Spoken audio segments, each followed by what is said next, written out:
Awesome. We're ready. Yeah, let's go for it. You good? Mm-hmm. We can talk about the fight in a minute, but I feel like the call-out's more important. I guess I'll put this down now. No, go for the effect. Yeah, I just beat the number 5 ranked guy in the world, and I always say the most important time to ask for a fight is after you win.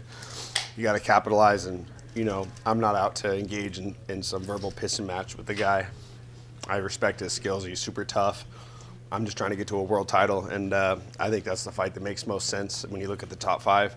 I said before the fight, I beat Rafael Dos Anjos. I'm not fighting anybody that's ranked less than 5. I'm taking his spot, and just looking at the landscape of the division, that's the fight that makes sense. I want to be tested. I want to fight the best. So Colby it is. So many guys won't do that. Won't do those big call-outs like that. They'll just, whoever the UFC gives me, that kind of thing. How far before this fight did you know that was the name that you'd wind up saying if you won? Not until like a few weeks ago. I kind of waited to see until how 245 ended. You know what I mean? And just kind of wanted to see what happened with like Tyron and Leon and everybody. But I think it's a fight that makes sense. You know what I mean? And I wouldn't go ask for some outlandish matchup. Anytime I've won a fight and asked for an opponent, I've usually gotten it, and that's because it's all well thought out. I just don't throw things against the wall that aren't going to stick. I just think it's a fight that makes sense. I think it's a fight I could get. So we'll see what happens. What did he show you in that fight that makes sense for you beyond just what the number is next to his name? I just showed that I'm tough. I just went out there and look at the guys that have beat RDA. You know what I mean? And only the best guys have beat him. So I'd like to think that I'm going to join the echelon of those fighters in that same aspect. You know what I mean? I'm going to become a champion. I proved that tonight. I went out and beat a championship caliber fighter. And that's it. You know what I mean? So I want to be great. I want to fight the best guys. I want to test myself. I want to see what my limits are. I don't think a lot of guys in the sport really have that mentality. You know what I mean? I'm not out to find easy fights. Colby Covington's a nightmare matchup for me, but I'm ready to walk through the fire. I want to fight the best guys. Did things go as easy for you tonight as it sometimes looked? I wouldn't say it was easy. You did make it look easy. He's a really strong guy. He's a really strong guy. I'll admit. Round 2, he started to really gain some momentum on me. But, in between rounds 2 and 3, my coach sat me down and, gave me the pep talk. This is 5 minutes of your life, man. Put the pedal to the floor and don't let off. Really reignited the fire, and I was able to go out there round 3 and really push the pace. I think if we would have had another back and forth round in that 3rd round, we maybe could have stole fight of the night. But, I'm not out to win fight of the nights. I'm out to win fights. So I went out there and did just that. If you look at my last, if you go all the way back to the Kevin Lee fight, he fought for a title. Anthony Pettis was a champion. Carlos Condit was a champion. Diego fought for a title. RDA was a champion. Let's go. You know what I mean? I only want to fight guys that have been champions or have been in title fights. I want to keep that same theme going forward.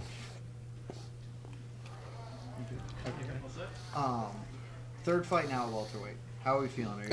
You look sensational, so are you feeling as good as you look? Dude, I feel amazing. The crazy thing is, this was the first time I've ever had to cut less than 10 pounds for a weight cut in my entire career. Even the Diego fight and the Condit fight, I had to cut like 12, 13 pounds. So I only had to cut 8 pounds to make weight, and I actually weighed in tonight bigger than I ever have for any of my 3 welterweight fights. I weighed in at 188 pounds. So it just feels good, man. My body's responding well. I think it's taken a year for me to finally grow into it. You know what I mean? It's taken some time for me to really build my body into this weight class, and it's really coming full circle. RDA, he's a strong guy, man. It might have looked easy to you guys, but after getting my hands on him, that guy's legit, dude. Like, he's a very strong competitor, and this is just the right weight class for me. Even if I had came up short tonight, it wouldn't have changed my mind to go back down. This is the weight class that I will end my career as, 170. This is, in my opinion, this is one of the most prestigious elite weight classes in the sport. You know what I mean? If you go back, you got Matt Hughes, George St. Pierre, Pat Miletich. You know what I mean? The lineage at welterweight is so deep. Next to heavyweight, I think this is the most prestigious weight class in the sport, in the UFC. So it's an honor to be here, and it's come Monday, you guys better put my name in the top 5 or I'm going to come looking for all y'all. So I have to ask now, Yeah. because you said this is the weight class for you. What if a 165 opened up? You said you only had to cut 8. You think that might be more your speed? I'll go 175 before I go 165. I like feeling good. You know what I mean? It's with that weight cut really messes with, at least for me, it's really messes with my confidence. You know what I mean? Before, when I was at lightweight, if I wasn't in camp, the belief was there, like, I'm going to be a world champion. I believe in my skills. I believe in myself. And I get into these camps, I get into these tough weight cuts, and all of a sudden my confidence starts getting sapped and I start doubting myself. So it's not just about how I feel, it's about how I think. So if 165 comes around, that means 175 is coming around, and I'm going north. I'm not going south. I'm going 175. So speaking of how you're feeling in that fight, this was obviously only 3 rounds. Really, arguably, could have been the main event of this event and been a 5-round fight. Do you feel? I mean, you finished strong. You still looked good. But Yeah. do you think another 2 rounds would have been the same? Oh, yeah. Like I said, I felt tired after round 2, but my coach gave me the pep talk, and I was able to turn it back on and catch second wind. I definitely could have kept the fight going.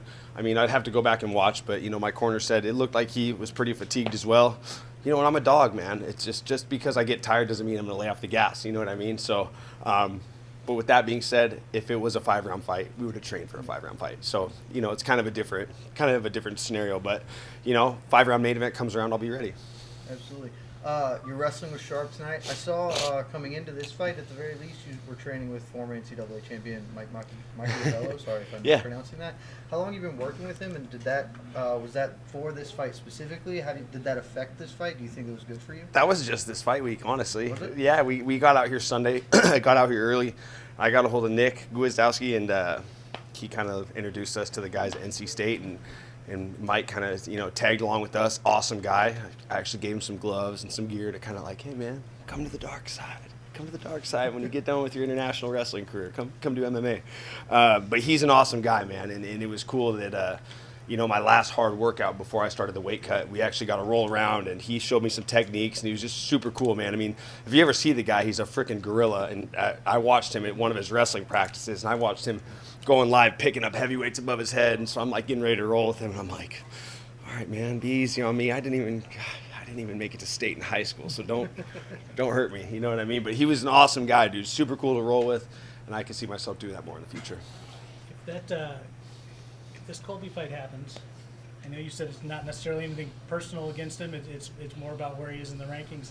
He has a way of dragging people sort of into that pre-fight trash talk fray, and I mean, how would you sort of avoid that, and where would you fit into that equation? I would just ignore it. I mean, honestly, I was telling Karen Bryant this before the fight, like 2 weeks ago.